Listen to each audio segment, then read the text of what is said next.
Hyvät metallin jäsenet, perheiden kutsuvieraat, Puuhamaan edustajat. Aluejärjestön puheenjohtajalla minulla on kunnia toivottaa teidät tervetulleeksi Metallin Helsinki alueen retkeilypäivään. Retkeilypäivien järjestämisessä alueella on meille pitkä historia ajankohdan välillä vaihtuessa. Tänä vuonna aluejärjestö päätti ajankohdaksi kesäkuun alun, ja kun taivaalle katsoo, niin valinta ainakaan vielä ole mennyt pieleen sään kannalta. Näyttääkin siltä, että tämänkaltaisille tilaisuuksille on jäsenistön keskuudessa edelleen kysyntää, mikä osataan todistaa osallistujien määrä täällä tänään. Retkeilypäivät kuitenkin joutuvat, niin kuin kaikki muutkin tapahtumat, kilpailemaan jäsenten vapaa-ajan kanssa. Tämä oli myös yhtenä syynä vaikuttamassa siihen, että tänä vuonna retkeilypäivät päätettiin järjestää kesäkuussa. Onko tämä ajankohta retkeilypäiville pysyvä, sen näyttänee tulevaisuus. On myös selvää, että ilman ennakkojärjestelyitä emme pääsisi nauttimaan tulevasta päivästä, joten haluan tässä vaiheessa esittää kiitoksen retkeilypäivien järjestelystä aluetoimistolle sekä myös Puuhamaan edustajille. Vielä kerran, tervetuloa Metallin Helsinki Uusimaan retkeilypäiville.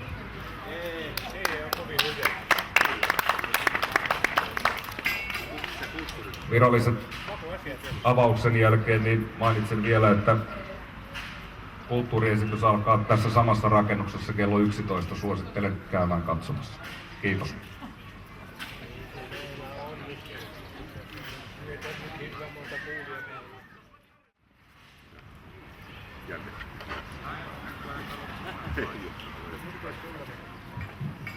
Niin hyvät liittotoverit, perheenjäsenet ja retkeilypäivien kaikki osanottajat.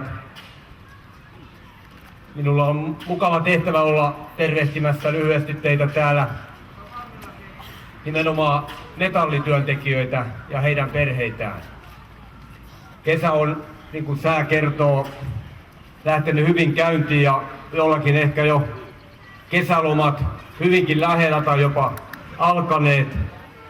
Täytyy kuitenkin sanoa, että varmasti aika monessa metallityöläisenkin perheessä ja metallityöpaikoilla niin tänä kesänä kesäloma tunnelmia latistaa töiden vähyys, tilauskirjojen ohuus ja epävarmuus tulevaisuudesta. Taloudellinen tilanne jatkuu erittäin vaikeana. Se lama, joka alkoi itse asiassa USA:n täysin käsittämättömistä asuntolainamarkkinoista ja levisi sitten viime vuosikymmenen lopulla tänne Eurooppaan, kohtasi tämän vähän epäsymmetrisen ja myöskin valuvikoja sisältävän euroalueen, niin tämän shokin seurauksia kärsimme edelleen. Suomenkin vienti on taantunut ja taantumisen keskeinen syy on siellä markkina-alueella oleva kysynnän heikkous. Oikealta laidalta ja työnantajapiireistä usein toistetaan ja hoetaan sitä, että syy on suomalaisen työn huono kilpailukyky. Ja tällä tietenkin halutaan tehdä tilaa palkkakustannusten hillinnälle ja työntekijöiden henkilöstön etujen heikentämiselle tai ainakin niiden vahvistamisen torjumiselle. Totuus on kuitenkin niin, että ei suomalaisen työntekijän kilpailukyky ole heikko. Kilpailukyky muodostuu monista asioista ja suomalainen työ ei voi koskaan perustua halpatyöhön, halpatyötuotteisiin ja halvalla työllä ja työvoimakustannuksilla kilpailemiseen. Suomalaisen työn pitää perustua osaamiseen, erikoistumiseen ja henkilöstön arvostamiseen työpaikoilla.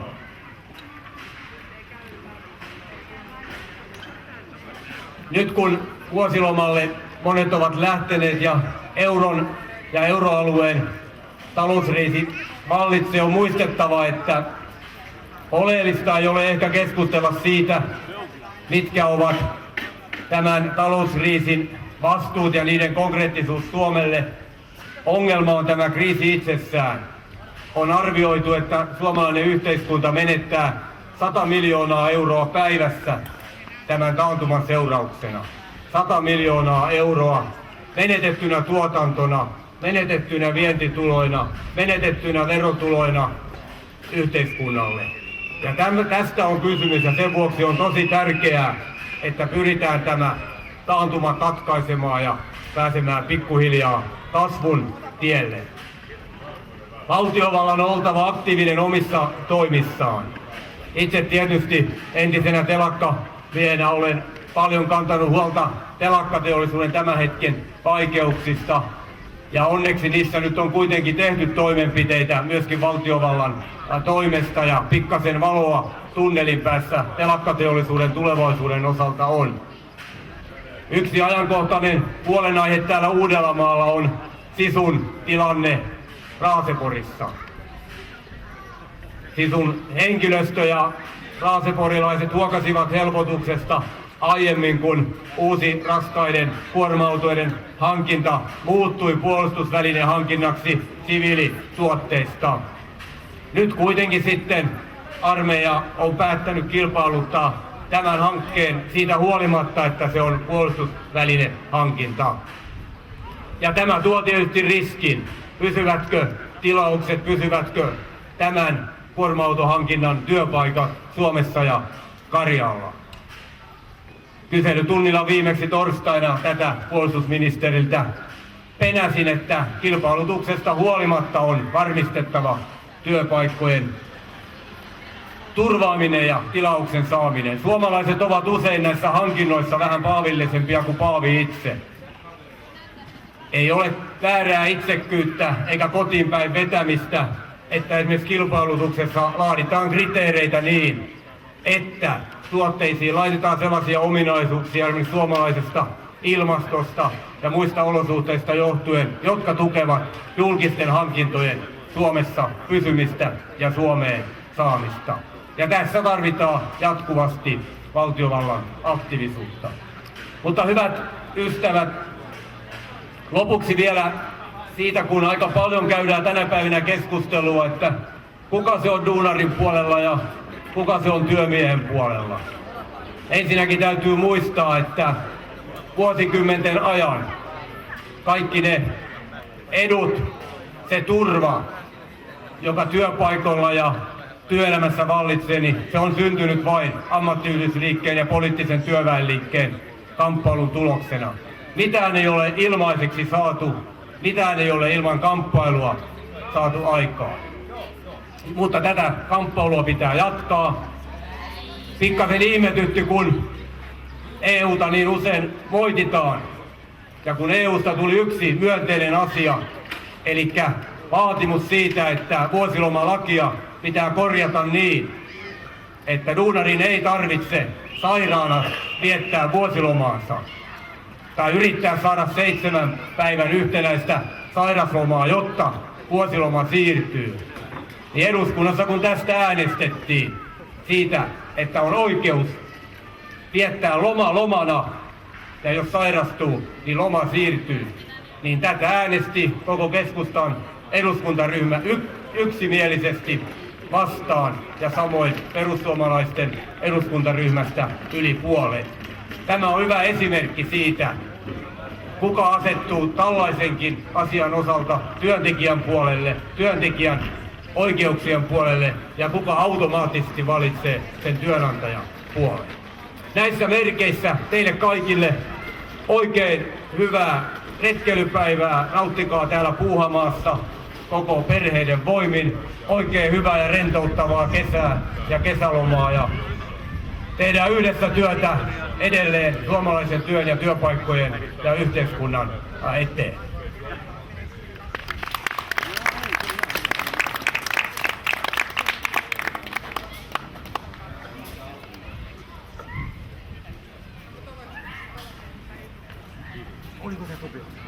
Niin, hyvät läsnäolijat. Nimeni on Vesa Holappa ja minä toivotan Metalliliiton puolesta tervetulleeksi kaikki läsnäolijat ja Metalliliiton jäsenet ja heidän perheenjäsenensä ja kaikki muutkin mahdolliset läsnäolijat. Niin kuin tässä moneen kertaan on todettu, Suomen kesähän on kaikista otollisin aika aina näiden perhetapahtumien järjestämiselle, mutta nyt näytetään tosiaankin onnistuneen ja hyvä niin, toivotaan, että keli jatkuu tällaisena. Sen verran en halua kauhean pitkään teitä piinata näillä puheilla. Varmasti tarvetta on päästä lasten kanssa viettämään sitä oikeaa vapaa-aikaa tonne, mutta parista asiasta haluaisin muistuttaa. Yksi on se, että ammattiliitto ei ole pelkästään edunvalvontajärjestö. Sillä on tärkeitä näihin vapaa-aikaan liittyviä tehtäviä myöskin, josta tämä päivä on yksi osoite. Tämmöiset sosiaaliset tapahtumat, erilaiset kulttuuririennot, tämän tyyppiset, nämä on kaikki niin tarpeellisia ja tämmöisiä henkisiä keitaita tähän meidän välillä vähän ahdistavaankin arkeemme. Et ihminen nyt todellakaan ei elä pelkästään leivästä, se tarvitsee jotain muutakin vähän tähän elämäänsä. Ja yleensä tähän vapaa-aikaan kohdistuu aika suuria odotuksia. Siksi tämmöisiä tapahtumia tarvitaan, sitä varten Metalliliitto näitä haluaa järjestää jäsenille ja perheenjäsenille. Toinen asia, mihin ehkä tuossa jo vähän viitattiinkin, on se, että varmasti näissä tulevissa sopimusneuvotteluissa käydään eräänlaista kamppailua myös näistä asioista. Vapaa-aikaan, lomaan, työaikaan liittyviin kysymyksiin. Näistä asioista yleensä työnantajilla ja työntekijöillä on vähän erilaisia käsityksiä. Kannattaa seurata, minkälaisia julkisuuteen alkaa putkahdella miltäkin taholta. Peruskysymys niin kuin metallityöntekijän näkökulmasta kuuluu edelleen, että kuinka suuri osa meidän vapaa-ajasta kuuluu yritykselle, tehtaalle ja kuinka suuri osa meidän perheelle, lapsille, muille läheisille. Ja tämä on semmoinen peruskysymys, jota myös kannattaa pitää mielessä. Ja itse tietysti osaatte arvioida omalta kannalta sen, miten haluatte näitä asioita painottaa. Mutta mä väitän, että tulette todellakin kuulemaan julkisuudessa sellaisia käsityksiä, joita saattaa olla vaikea niin kuin teidän näkökulmasta tulla hyväksytyksi. No, kuten sanottu, me halutaan liiton toiminnassa lisätä sekä vapaa-ajan määrää että laatua. Ja yksi osoitus tietysti tästä laadunkin lisäämisestä on tämän tyyppiset päivät ja sitten kaikki tämmöinen vapaa-aikaan liittyvä koulutustoiminta, josta täälläkin on Murikkaopiston piste, johon kehotan kaikkia teitä tutustumaan, minkälaista tarjontaa siellä on esillä. Osa Murikan kursseistahan on nimenomaan tämmöisiä niin sanottuja muksukursseja, joihin voi myös lapset ottaa mukaan. Kannattaa siis tutustua. Nyt mä oon varmaan puhunut jo liiankin pitkään, koska teillä on varmastikin tarve päästä tästä ihan aidosti näiden asioiden pariin ja perheenjäsentenne luo. Päästän teidät piinasta ja omalta osaltani toivotan vielä kerran oikein paljon tervetuloa tähän tilaisuuteen. Pitäkää hauskaa. Kiitoksia.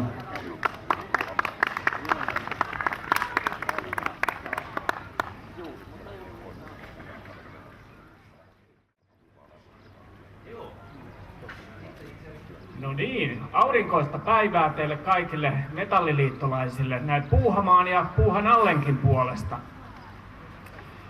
Ja tästä Puuhamaasta voisin mainita pari sanaa, että tämä ei niinkään tuohon metalliin ole liittynyt aikanaan, mutta nyt te olette Tervakosken vanhan sahan alueella.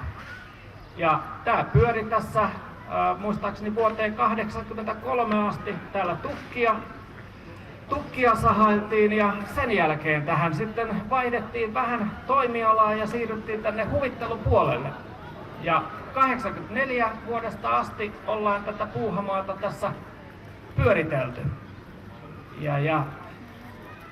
Ihan muutamia käytännön asioita teille kertoisin, että näin teidän metallin päivänä tuolla on catering-pisteissä ja vähän muuallakin teille tiettyjä alennuksia, että kannattaa aina muistaa mainita olevansa metalliliittolainen.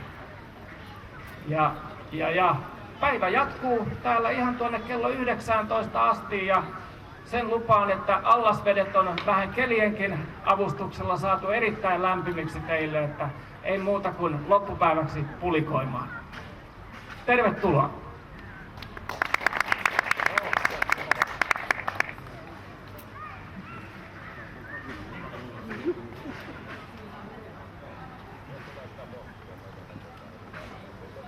No niin, hyvät ystävät, Metalliliiton jäsenet, perheiden ja virolaiset kutsuvieraamme. Haluan myös omasta puolestani ja aluetoimiston puolesta järjestäjänä osapuolena toivottaa teidät oikein sydämellisesti tervetulleeksi tänne retkeilypäivään. Tämähän on, niin kuin tässä puheenjohtaja alussa jo sanoi, eräänlainen perinne. Ja näitä tullaan jatkamaan aina vuosittain. Joskus on ollut tietysti jossain välissä tilanne, että on ollut aktiivitapahtumaa näin, mutta retkeilypäivä on tämmöinen koko perheen tapahtuma ja on todettu, että tämä on erittäin hyvä tapa sitten lähestyä Metalliliiton henkilöitä ja aktiiveja. aktiiveja heidän perheitään sitten täältä meidän puolelta. Ja sen verran muutama sana, ennen kuin päästän teidät omasta pälkähästä, niin tässä on aika mielenkiintoinen tilaisuus sillä tavalla itsellekin tässä. Olen kotoisin tuosta 0,5 kilometrin päästä ja tää oli vanha saha. Ja tässä on pikkupoikana tullut katseltua, kuinka raamisaha jyskytti. Että on tää pikkasen muuttunut tää saha-alue tästä, mutta hyvä, ettei tarvittu puskuraktoria, vaan tuli tällainen virkistys- ja lomaviettopaikka sitten ihmisille valtakunnallisesti. Ja tää on sitten ihan mennyt sitten tästä vuodesta 82-3 varmasti jotakuinkin tää pyörinyt. Tää on sillä erittäin hieno juttu. Mutta mä en todellakaan vielä piinaa teitä sen pidempään. Tässä on yksi pieni juttu vielä. Meillä on aina ollut tapana, silloin kun me näitä retkeilypäiviä järjestetään, niin järjestävän osapuolen ja sitten meidän yhteistyökumppanin kanssa on ollut se, että on muistettu heitä jollakin sellaisella asialla, esineellä, että se käynnistä jää sitten meistä jonkinlainen muisto. Ja mä haluankin pyytää tähän nyt se Puuhamaan edustaja Ilkka Vaskiota ja haluan ojentaa hänelle tästä sellaisen meidän käsityönä tehtynä olevan metallisen ruusun, mikä on taottu sellaista yhdestä pötköstä. Voi näyttää sitä teille tässä kohta, kun menen tuolle tiskin alle.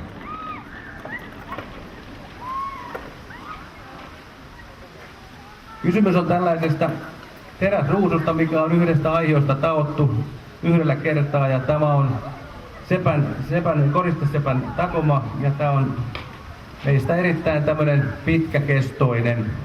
Tätä ei tarvitse, niin kuin aina sanonut monessa tilaisuudessa, kyllä kastella. Tämä kyllä pitää itse itsestää huolen, kun vaan sen sitten johonkin sellaiseen paikkaan laittaa, että toivotaan, että Ilkkakin nämä sitten Puuhamaan edustaja laittaa johonkin sellaiseen paikkaan, missä meidät sitten muistetaan, ai niin, toi ruusu on sieltä Metalli Helsingin Uudeltamaalta. Pitääkin muistaa, että tämä on se ruusu. Ja haluan tässä kiittää vielä Puuhamaata yhteistyöstä ja tästä mahdollisuudesta, että saatiin järjestää tämä tilaisuus täällä.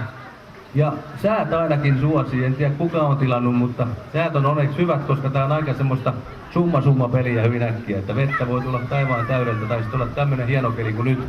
Nyt ei ota muuta kuin muistaa se, että ei polta nahkaansa tuolla uima-altaalla kun menee, mutta mä päästän myös teidät, menkää pulikoimaan, pitäkää hauskaa ja järjestäkää itselleen tästä meidän ikimuistettava retkeilypäivä ja päivä Puuhamaassa ja kaikkea hyvää kesää kaikille. Tavataan ensi vuonna uudestaan eri merkeissä, onko sitten kesällä vai syksyllä, mutta se jää sitten nähtävästi tässä syksyn aikana. Tervetuloa kaikille, kiitoksia.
Kauppias vetää aina välistä.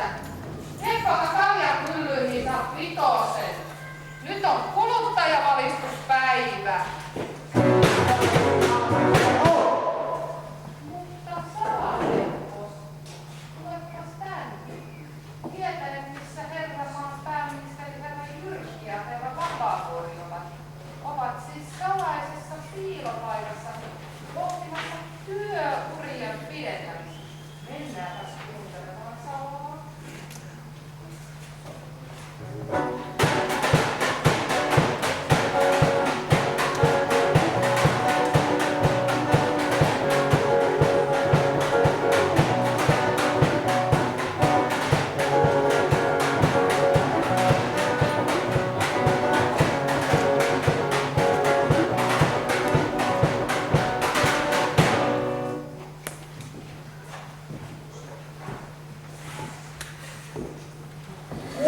on kettutytöt. Kettutytöt. Nyt, ministeri Antti, jotakin rajaa sentään. Jätä lapset Paavin, Romapavin huosta. Älä nyt hermostu. Muistathan, kun kettutytöt päästelivät minkkien häkit auki. Muistathan? Juu, muistan. Mutta miten ne liittyy työuriin? Sain siitä kuule idea. AY-liikkeelle ei käynyt työssä olevien työuran pidemään.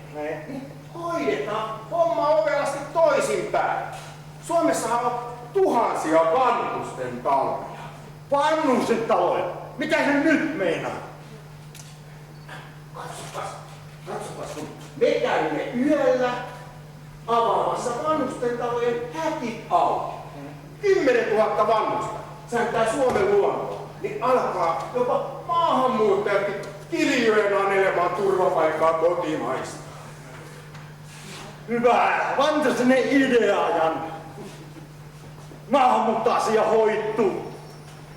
Ja sit niihin tyhjiin vanhustaloihin voimme kirjastoksena oikeusnuoriin perustaa vaikka ampumaleirin. No me kokomisesta olemme viisaita. No fantasinen idea! Mutta, vieläkään en ymmärrä, minkä karkaavia vanhuksia tarkoittaa. No, katsotaan. Tuoltahan juuri tulee yksi ulos laskettu vanhus. Ikä 93 vuotta. Verenpainetta riittävästi. Uusittu. Eturauhanen vähän valskaa, mutta se hoituu tiivisteiden vaihdolla. Muistikahtoksia, mutta muista vähän kääriä hoitaria. Se ihan terve työkuntoinen mies. Niin, työhön ei soveltuisi. Onko toivomuksia? Hän ei kuule oikein hyvin. Sitähän hyvä, mä en kuule mitään. Hän sopii vaikka melussa valimon työhön. Ei toi kuuroksi. Apropos, luontainen siivojatyyppi. Kulkee kumarassa ja näkee roskat tarkasti. Sijoitamme hänet siivojaksi meluisaan työhön. Mutta miten me motivoimme? Tässä käytämme psykologiaa. Ja Sanokaa perässäni. Haluan työuria pidentämään. Haluan työuria pidentämään. Toistakaa. Haluan työuria pidentämään. Haluan työuria pidentämään. kuules ja ei tämäkään täällä oikein hyvä idea olla. Jäpäs hättäile kuule. Mennään kysymään neuvoa Paavilta Vatikaanista. Paavi tietää kaiken työurien pidentämisen kepukonsteista. Mennään opiskelemaan Roomaan.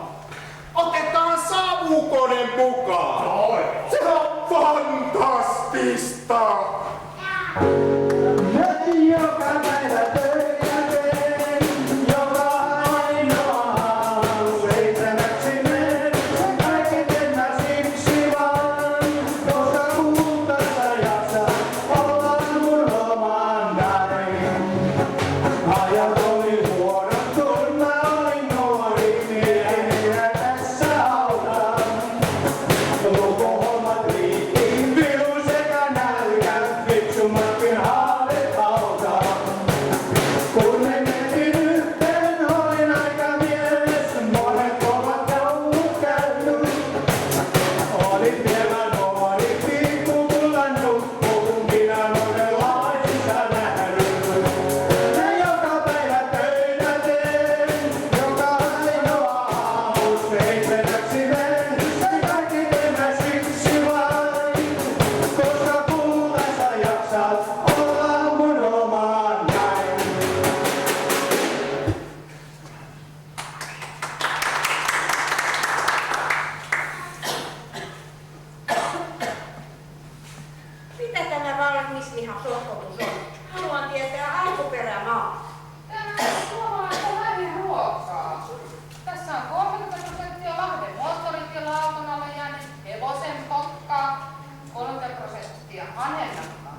minähän tunsin. Tuo äskeinenhän oli perälautaloiden hieno. Just se. Oli kyllä vähän kärkky. Kyllä se tarvitsisi ihan oikeeta hevosta. Nirppanokka se on. Mene katsomaan sanoa, mitä siellä kotisalvalla tapahtuu.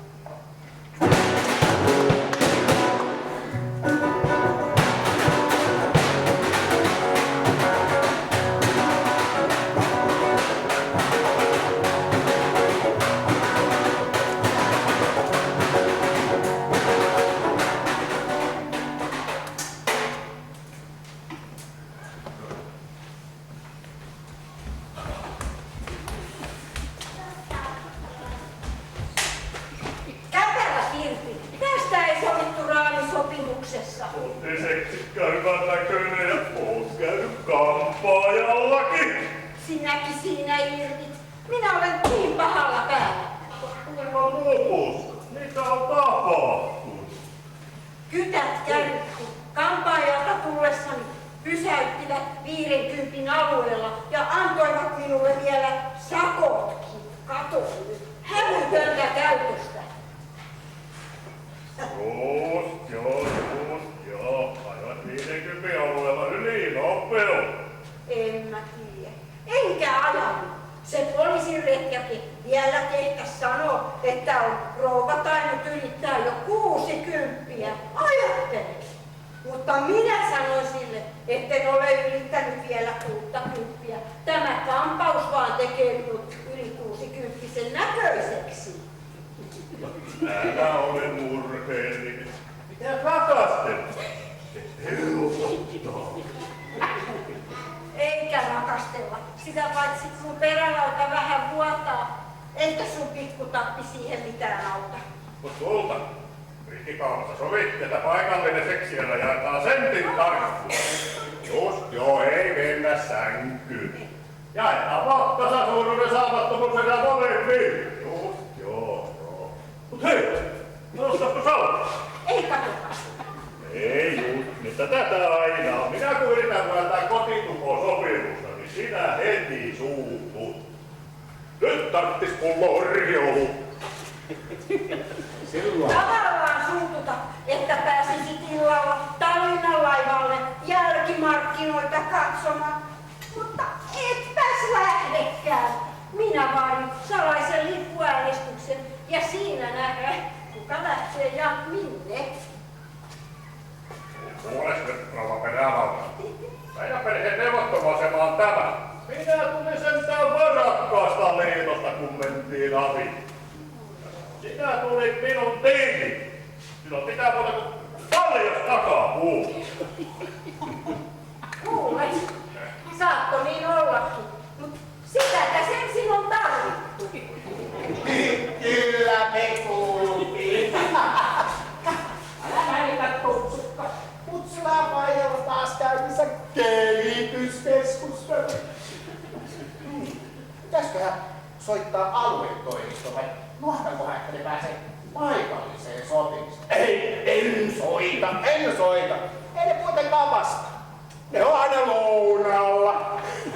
Kyllä perälautaloit omaa perää kestää. Mut hei, mutsia paina hei. Tässä on uusi hoito. Misukka. Heipä hoita! Misukka. No heippa teille ja tää on ihan sikasiisti mesta. No, Maija, nyt voit muttia. Vai haluta ensin klikkaa mua? Mun prosaari täällä lainehtii jo yli. Hei, älä nukuu. Ehditään vetää yksi settiä sen jälkeen mennään Stacyn kautta missä. Hei! Kutsia Faija, hei! Joo. Mä oon muuten päättänyt, mitä mä alan opiskelemaan. No kerrohan rakas poikani, iskälle ja äiskälle suunnitelmista. No, mä ajattelin lähteä lääkikseen opiskelemaan. Lääkikseen? Tätä mä just pelkäsin. Sä oot maalannut grafitteja metrovaunujen kylkiin koko pienen ikään. Siinä sä oot poika meinaa aika hyvä. Poliisit mennään. No, eikä sitten.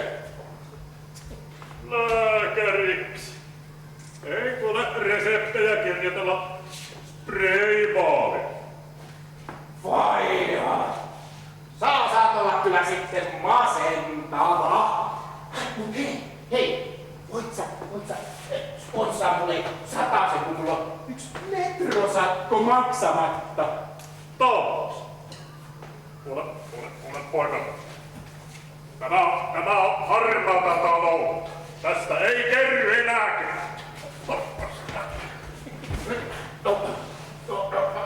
Kirjoitatko kuitin vai tehdäänkö hautala? Perheen kesken hautala.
Että se poika aikoo ostaa oikein korttonkin paketin ja oikein yömustaa juomamallia. Joo, ajateltiin tossa vaimon kanssa vähän illalla naatiskella. Että sillain. Sanoit olevasi naimisissa. Onko jo lapsia? Yksi poika tuli ja se saa riittää. Olet itsekäs paskiainen. Hallitus on päättänyt, että pitää olla 2 lasta. Pitää kasvattaa kotimaisia veronmaksajia. Muuten bruttokansantuote laskee ja joudutaan ottamaan tuhansittain maahanmuuttajia. Tajuus, kuka maksaa tulevat eläkkeen? Ja sinä se vaan piehtaroit kumin kanssa. Ei käy. Nyt vie kuule tämä kortsupaketti takaisin hyllyyn ja illalla vaimon kanssa ihan sillain naturellesti. Mokomaki lusmuili. Ja muista poika ihan sillain naturellesti. Nyt kasviin. Sauvitusherrat ovat tulossa salaiseen saunapalaveriin ja minä upsan reikästä tiiraamaan.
Lippoa tuli pääministerin kanssa saunaan. Vaikka et tullutkaan hallitukseen. Taitaa poika vähän pehmetä, kun iso puoluetuki perstaskussa.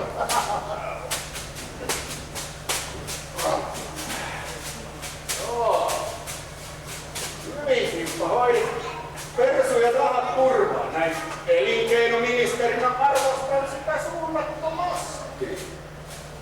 Ostit Helsingin kalleimmalta paikalta kiinteistön ja perustit säätiön.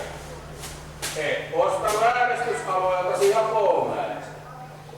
Nyt siellä erottajalla on 2 Suomen omelinta veronkiertäjää. Meinaa sinun ja Erkon säätiö. Saanko puristaa porvarin kättä? Ei puristata mitään. Kyllä Timppa, kun on porvari on. Vaikka vastaanjälkeen on selkä vähän punottanut. Taitaa olla punotus, mutta vaalikeskusten tarkoittaa populismia. No, pojat, te syydätte rahaa Reikan pankkeille ja suositte rahapesua kympyrön. Minä pistän verorahat piiloon erottajalle. Se on isänmaallinen teko. Ja kun markka tulee takaisin, sain pankkipullista, sain vahekottele. Kuulkaas. Istuin tuossa Nurmijärvellä Vanhasen Matin kanssa maitobaarissa. Ja 3. maitotuopillisen jälkeen Matti avautui. Kertoi säätiöidensä ja saamansa tuppilaudan. Oli tehnyt tuppilaudoista 500 kottaraisen pönttä. Ja oli tehnyt pöntät Nurmijärven metsiksi Sinneera. Ja kuulkaas vielä. Sanoi Matti vielä, että tulevaisuudessa ne on arvokasta antiikkia ja tuottavatkin paremmin kuin Väyrysen muutkin. Mutta vaikka Eurooppa kaatuisi, perussuomalaiset pysyvät pystyssä. Ja Jakomäki ei vapi. Tää rotse arvo kiinteistössä, kun arvo kohisten nousee. Oot tuolla Jörg? Minä taisin pistää aika iso tutun seteleitä sille himaan. Olitko kokoomuksen vai muka isänmaa-asialla? Kuule Mittari, älä Jyrkiä soimaa. Mitä nyt yksi imaa? Mitä? Meillä porvareilla on suuremmat suunnitelmat. Vasemmisto savustetaan tulos hallituksesta keinolla millä hyvänsä, se on vain ajan kysymys. Ja sitten sinulle, Timo, aukeaa tie hallitukseen. Kävistää vaikka tommonen valtiovarainministerin saattu. Tehdäänkö saunasopimus? Ja porvareitten tapa lauletaan yhteinen valalaulu. Näin teemme.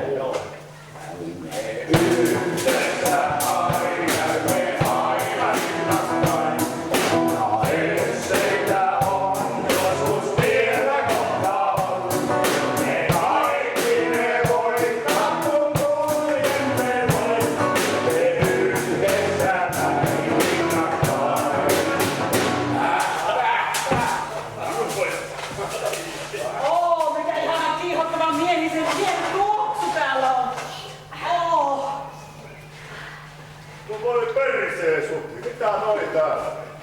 Täti Teukkisseli Jutta ja sisäministeri Räsäsen Väinö. Siirräpäs Timo noita jänteliä reisiäsi. Meillä Timpan kanssa on yhteisiä juttuja. Me yhdessä Paavin kanssa vastustamme aborttia. Mitä? Täällä saunassako? No kun te olette niin pitkä. Vastahan te tulitte. Ei, kuulis jo. Minua vähän ihmetyttää se sinun siskastelun noitten porvareilekko.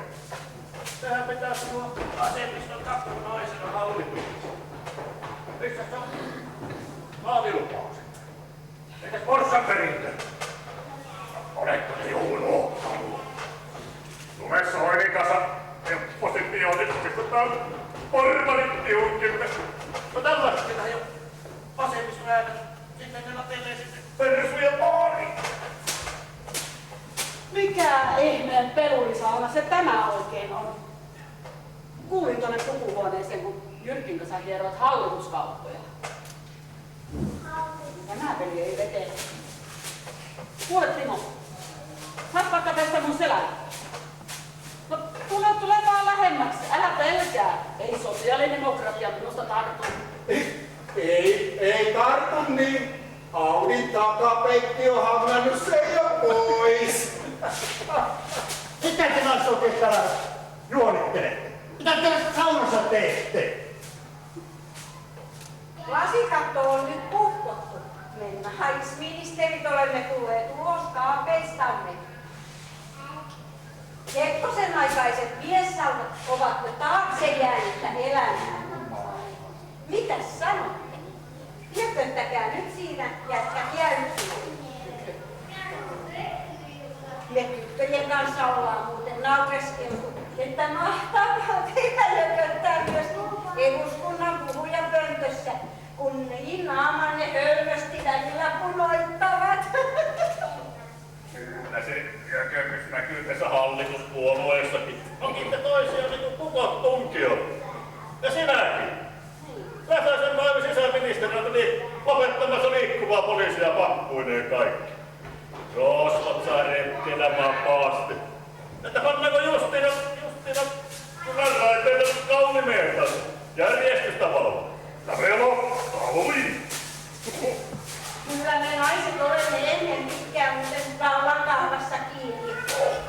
Vaikka eihän nuo teidän vallan kahvassa niin kovin häppäisiltä näytä. Muka kovaa ydintä!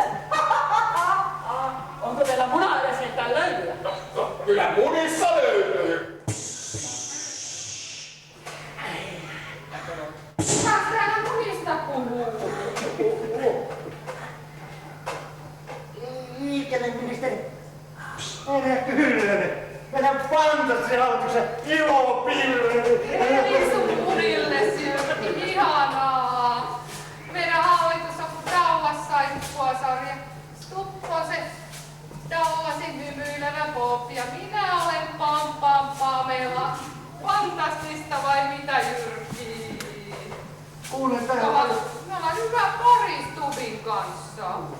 Kuulin täällä ensi vuonna Euroopan parlamenttiin. Miksi? Pamela, miksi? No, täältä loppuivat erotettavat pääjohtajat. Brysselissä niitä riittää. On hommia. Noin sitä pitää. Se on nyt tasa-arvoa. Keväällä kerroin eräässä televisio-ohjelmassa, että vedin ekat kännit jo 12-vuotiaana. Joo. Ja 50 ja risat. Istun miesten kanssa saunassa. Tasa-arvo etenee. Ja valta kasvaa. Taidankin muuten tästä lähteä napuna miesten altaaseen.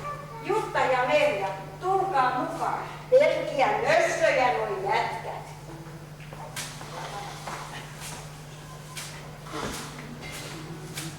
Eikä noilla mukaan vallan kahve. Ei ole. Pojat rohkeus! Kaurapa kaatuisi pikkuisen perhaamoa!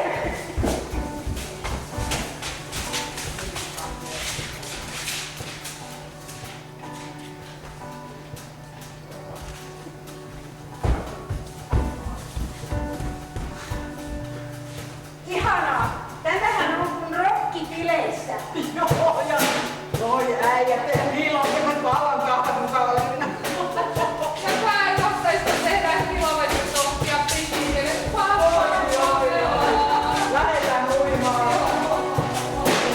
Jukka! Jyrki!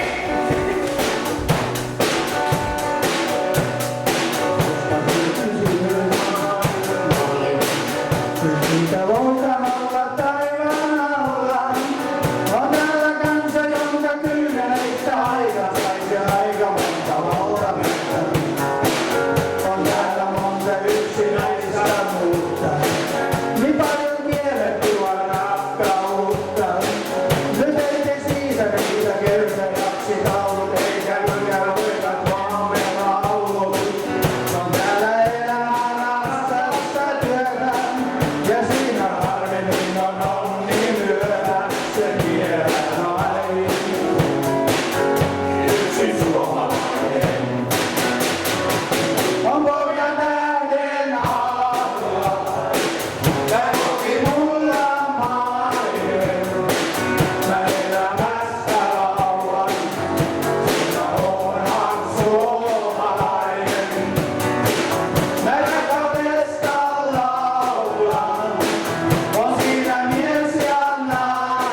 siitä, tuus tänne. Ota sun kuva.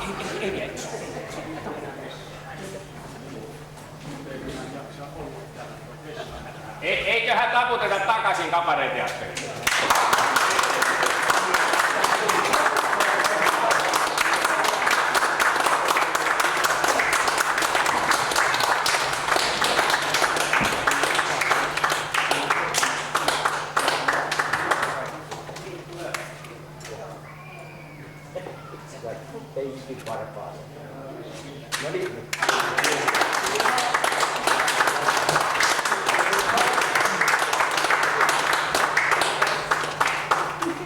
Kiitos kabareteatteri, ja nyt on varmaan syytä yleisölle esitellä, ketä tässä kabareteatterissa on. Tässä vuosittain vaihtuu jotkut henkilöt, mutta suurin osa on sitä samaa, mitä on ollut tässä vuosikaudet. Ja ensiksi tietenkin pyydän tähän lavalle Erkki Haapalaisen, hän on tehnyt käsikirjoituksen, ohjauksen, ynnä muuta.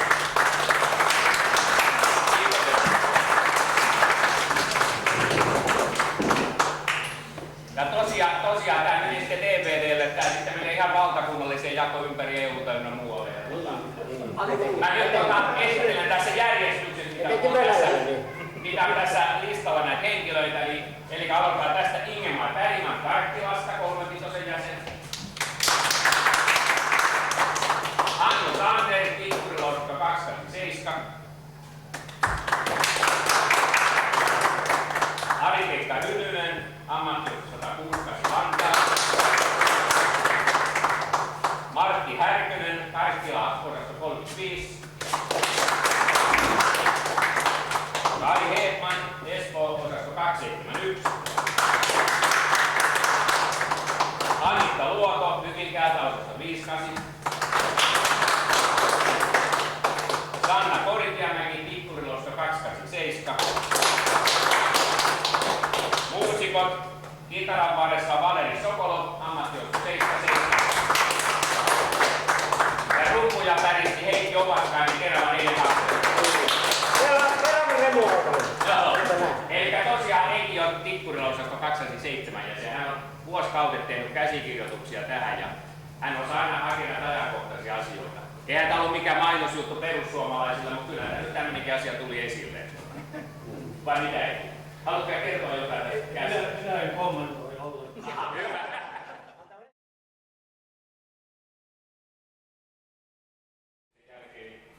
Seuraavaksi meillä tulee Haapalaisen Eki esiintymään.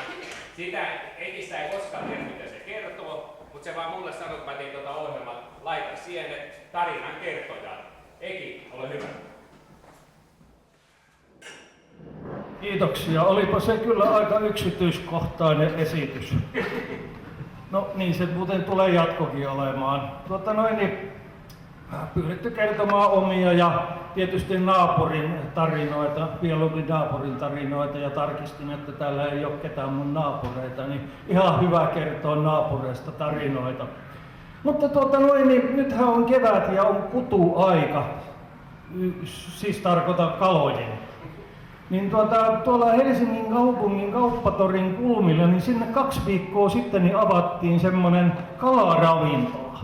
Ja minä kävin viikko sitten siellä kalaravintolassa ja söin Itämeren lohta, ei siinä mitään ja ihan hyvää sillä lailla. Ja sitten se kun olin syönyt, niin se hovimestari tuli sitten mun luokse ja se kyseli, että kun nyt tää on uusi ravintola ja muuta, että mitä sä tykkäät tästä ympäristöstä, onko tää mukava ja sillä lailla, ja että voisit tulla uudestaankin. Niin minä sanoin, että kyllä, minä voisin tulla ja mä olisin mielellään halunnut tulla silloin, kun se viikko sitten avattiin tää kalaravintola.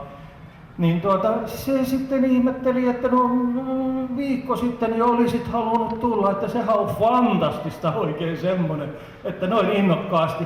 Mutta sitten se kysyi kuitenkin vielä siihen perään, että no minkä takia sinä olisit viikko sitten halunnut tulla meidän kalaravintolaan syömään kalaa.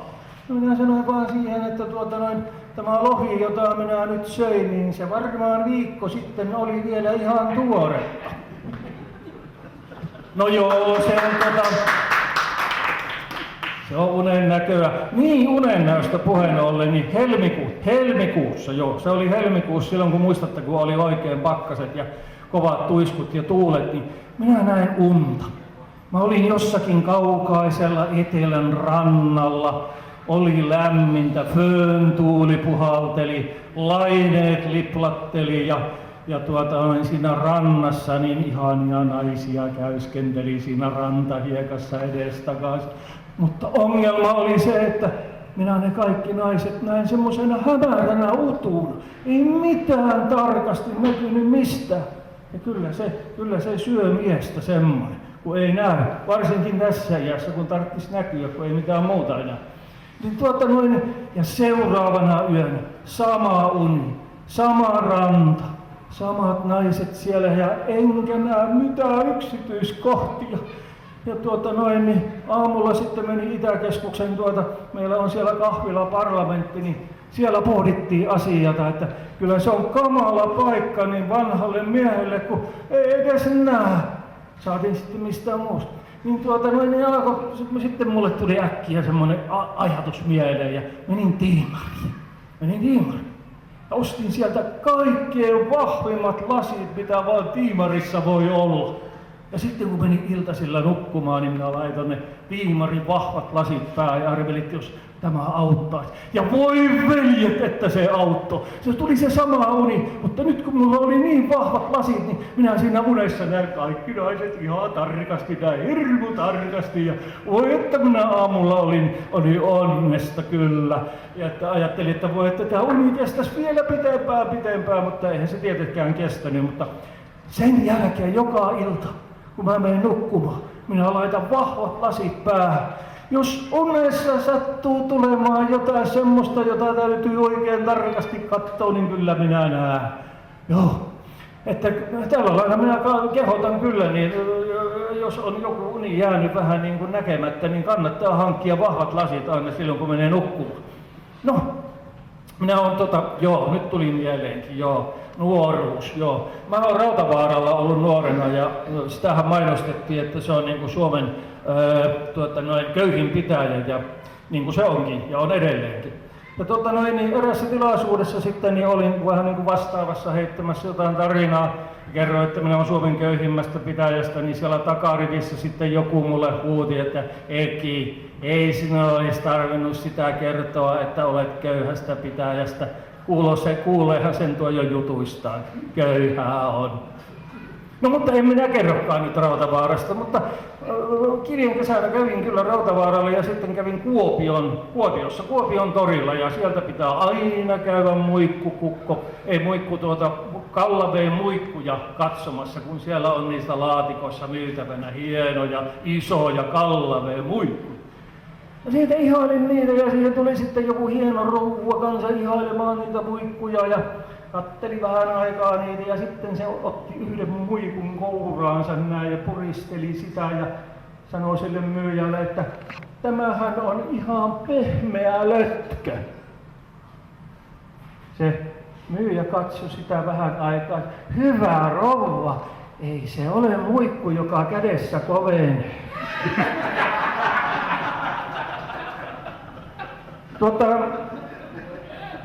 Minähän asun Vantaan Länsimäessä, niin kuin joka toinen tietää, niin siihen meidän naapuriin just helmikuussa, sinne muutti nuori pari. Joo, nuori pari muutti ja ne sanoi, että he on niin kuin tilannut niin helluntaiksi hääkirkon ja auton, uuden auton, 2 asiaa, hääkirkko ja uusi auto. No helluntaina mä sitten niin menin sinne, olin siellä parkkipaikalla ja se kaveri siinä oli siinä, ja mä sitten kanssa juttelin hänen kanssaan ja sillä oli se uusi auto, helluntaina, uusi auto. No minä kysyin, että kun sä sanoit, että myöskin hääkirkko on tilattu helluntaiksi, niin se sanoi, että kuuleekin, että ei hänellä nyt ollutkaan varaa 2 asiaan, eli hääkirkkoon ja autoon. No minä sitten kysyin, että no minkä ihmeen takia sä valitsit sitten auton, enkä eitä häitä. Se kaas katsoi minua ihan ihmeessä, että eikö tuo poika ymmärrä ja sanoi, että eikö sä Eki ymmärrä, että autossa on sentään 3 vuoden takuu. No niin,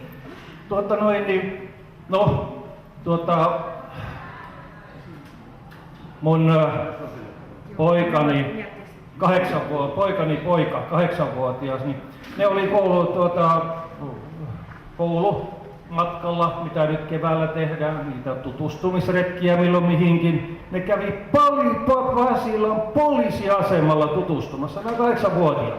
Okei.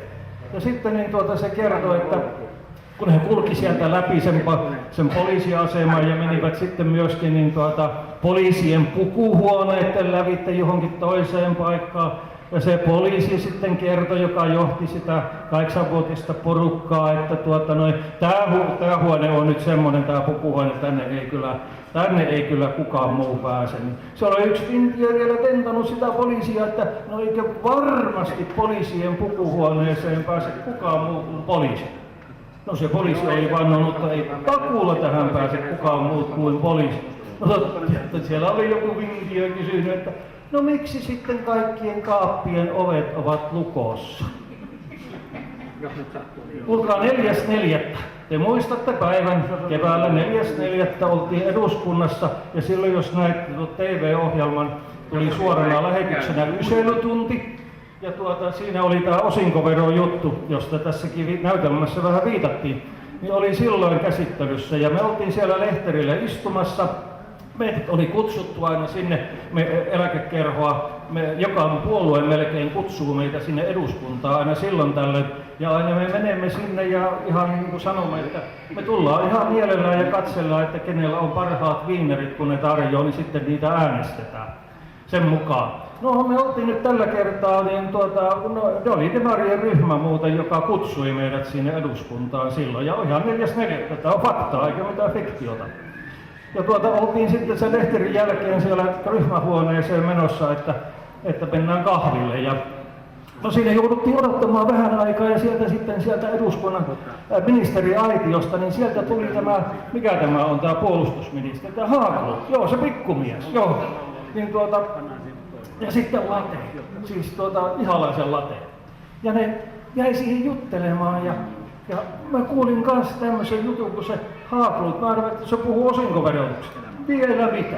Se puhuu kanssa unesta, jonka se oli nähnyt, että hänkin oli rannalla Miss Suomen kanssa ongella alastomana ja no latehan meni ihan kateudesta vihreäksi, että olisi muuttanut vaikka puolueeseen. Ja late kysyi niin kateellisena, no saitko? Jolloin se Haglund oikein hyppi siellä ja se oli mahtava. Minä sain 2 haukea, Miss Suomi vaan yhden. Mutta ei se mitään.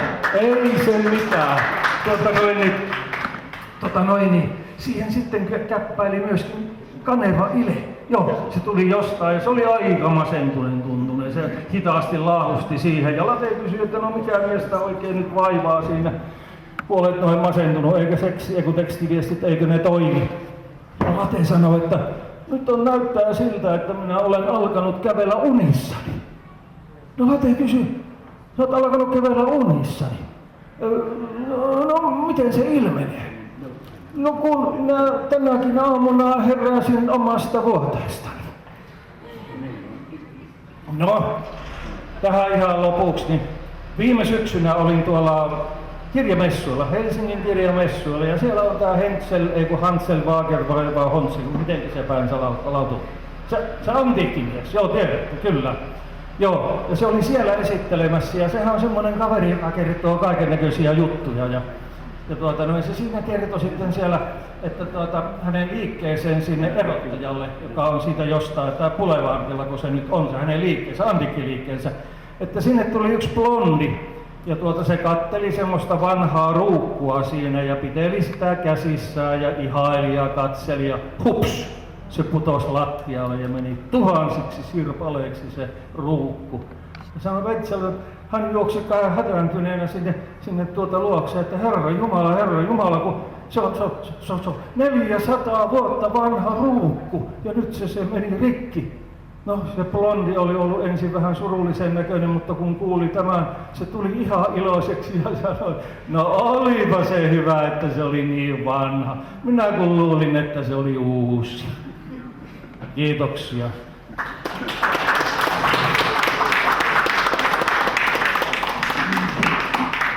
Kiitos Eki. Kyllä täytyy sanoa noista Ekin tarinoista, kyllä sieltä tulee aina uutta ja uutta tarinaa ja sitten kun tämä kerronta tapaan Ekillä mitä on, että sitä on hauska kuunnella.